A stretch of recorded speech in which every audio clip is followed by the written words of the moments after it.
Yo, what is up guys, Supreme Ultimate Power here, sup for short. Welcome to another gameplay commentary here on the Wii U, playing Mario Kart. And you know what we're about to talk about? We're about to talk about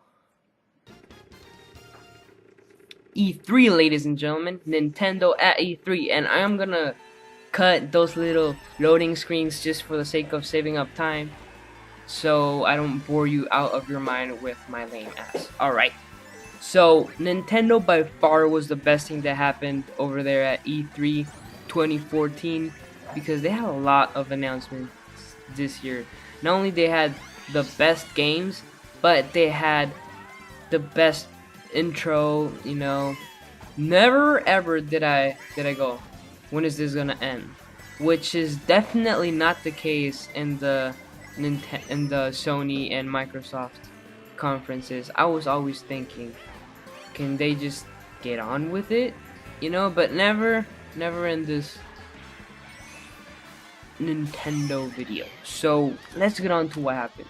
So video opens with a Robot Chicken style of segue. Now if you don't know what Robot Chicken is basically stop motion of stick figures, animated. I mean, that's the figure, action figures. So they're just animated action figures, and they're real action figures. They're just stop motion animated. So if you don't know what stop motion is, shame on you. So they opened with that, you know, made fun of Nintendo, and these segues appeared in between, you know, videos to provide that comedic relief. We had really funny situations, which is, for example, does Little Mac ever take his gloves off, right? Well, what if Bowser and Peach were at a party and were alone? What would they say to each other, you know, after Bowser would have kidnapped her for, you know, however many times? How many Marios are there? Anyways, let's get on with it. Alright, so first announcement was that now you can play as your Mii in SSB, Super Smash Bros. How awesome is that? And not only can you just play as your Mii, but you can customize them. You get 3 different types of players, right? Your Mii could either be a brawler, he could be a sword fighter, or he could be a gunner. And these titles are very self-explanatory. Now, each character can choose 4 moves out of the 12 moves that each type of a fighter has. So a brawler has 12 options each. You get it, right? Alright, let's go. After that, we had Amiibo. Now, what Amiibo is you know, your little gamepad, you know, that little square that nobody knew what the heck does, that is in the bottom left of your gamepad. Well, that is a scanner, and it scans chips, kind of like Skylanders. If you've ever played Skylanders, you know what I'm talking about, and if you don't know what I'm talking about. So let me tell you what I'm talking about. Basically, you'd take a minifigure, and it would be of whatever, Mario, or we'll just use Yoshi for the sake of continuity, right? So you place them on top of that screen, and that minifigure would have a chip. The scanner would read the chip, and now you're playing as Yoshi in Super Smash. Now, the only problem I have with this is that if you're able to do it during battle, or if you have to do it before battle or whatever, because if you can do it, you know, during battle, it definitely needs to be banned for competitive, because I can already see the problems that are gonna go down with this. So that being said, for the sake of continuity, now we have Yoshi Woolly's World, which is basically the same studio that made Kirby something yarn, that Kirby little kid game that was super fun, but again super easy and was no challenge whatsoever. The same studio is making a different game. So, and this time for Yoshi, and not only is Yoshi getting his own game, but also Toad. Hi Toad. Toad was right there. So Toad is getting Captain Toad, and it kind of looks like 3D Mario. Kind of looks like the same game, but you know, they can't use Mario anymore, so they gotta use someone else. They use Toad. It seems like every side character of Mario is getting their own game. Next year, 2015, we're gonna see an announcement of Peach saving Mario from Bowseria or something. I don't know. So after that, epicness awaited us, guys. The unthinkable happened. The one thing we didn't expect to happen happened. A new Zelda game. An open world new Zelda game. So just mind this. Imagine if Skyrim and Zelda had a baby. Bam! There you go. That's what it is. And it is a gorgeous baby. It's a beautiful baby. Alright, moving on. By the way, it's even better looking in Skyrim. Alright, moving on. Pokemon Omega Ruby and Alpha Sapphire. Now, the thing about this is that the Pokemon community is pretty much up to date on everything. So, there was really no surprise there, nothing new. You know, it was just a new trailer for it, but nothing really new. I mean, if you weren't a hardcore Pokemon fan, then you might have realized that, hey, your characters can now Mega Evolve. And if you didn't know that, you need to go play X and Y right now. But your starters can evolve, and also the legendaries can. That's right, the legendaries can Mega Evolve. How sick is that? You know, the first time I saw the art, the cover art for the games, I thought, are they making a new look for them? No! They're making a Mega Evolution for them.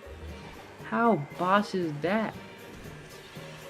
It is boss. Alright. So, that being said, we got... Oh, by the way, it's coming out in November, sometime in November, and, you know, new game means many more new Mega Evolutions.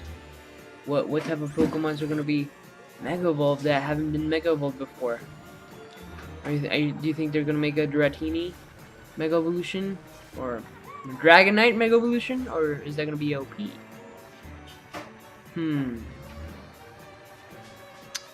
Things to think about, things to consider. Alright, let's get on with it. Zelda Hyrule Warriors. Now, really about this game, I'm not really, you know, excited about. It's just hack and slash against multiple of players. It's a good time, but there's no replayable value on these types of games.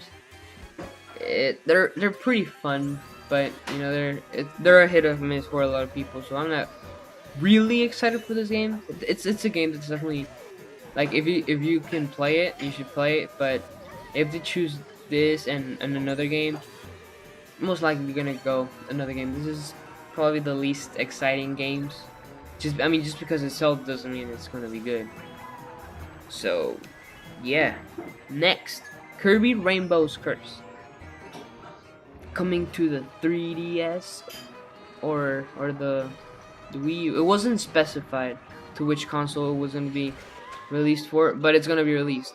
Now the interesting thing is this might be a remake or a sequel, because they already made one for the Nintendo DS, and I had it. I don't have it anymore, but I had it.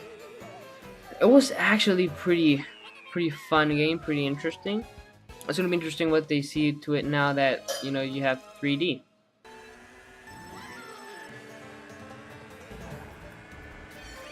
Another game that are worth mentioning is Xenoblade, which is a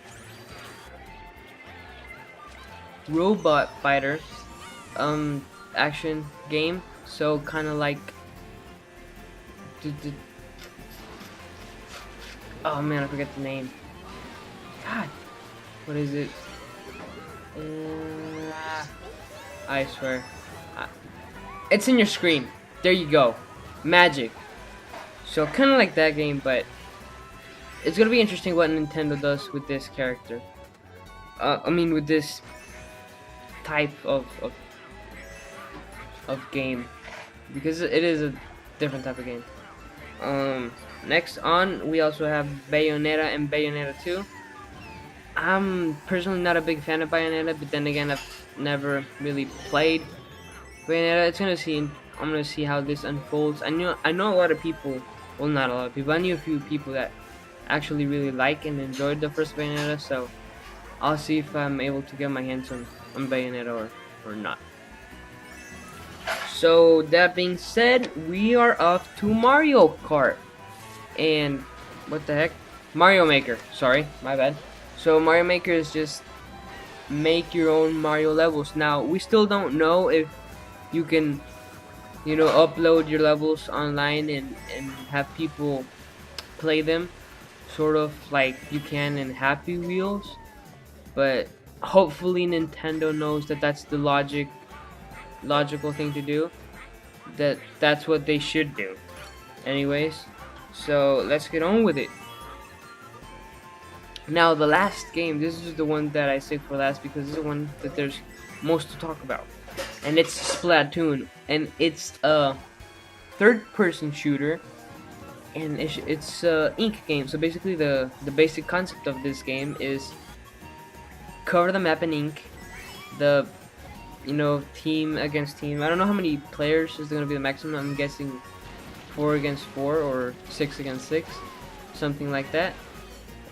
And the team that has the most colored ink on the map wins. So that's gonna be interesting. The cool thing about this is that you can morph between a shooter and a squid. And a squid, you move super fast when you're in your ink. So when you're in your ink and you go on a squid, it's kind of like you're driving a vehicle. And if you're a shooter, then you move slowly, but you can shoot, and you can't shoot as a squid either. You can only shoot as a shooter. Another cool thing about it is that, God, why am I in 4th place? See, this is what I dislike about this game, but that's for another video. Let's continue talking about this.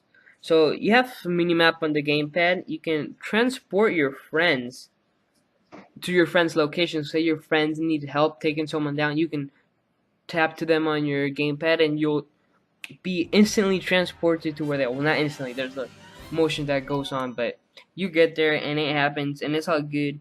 So it's gonna be interesting to see how the spawns work and if there's gonna be anything like score streaks and whatnot. Definitely interested, because that game could be a really big hit or a very big flop. That's the majority of the cases with the first-person shooters. So I got a new cart. What it is? Oh, I got Lemmy. Yeah, let me see you do that thing, girl. Anyways, if you guys want to catch the entire video, it's going to be down in the description below. Actually, also don't forget to rate, comment, and subscribe, because I got the cyber slick. You know I'm slick as shit. So yeah, don't forget to rate, comment, and subscribe, and I'll see you guys next one on the next one. Damn it. Peace out.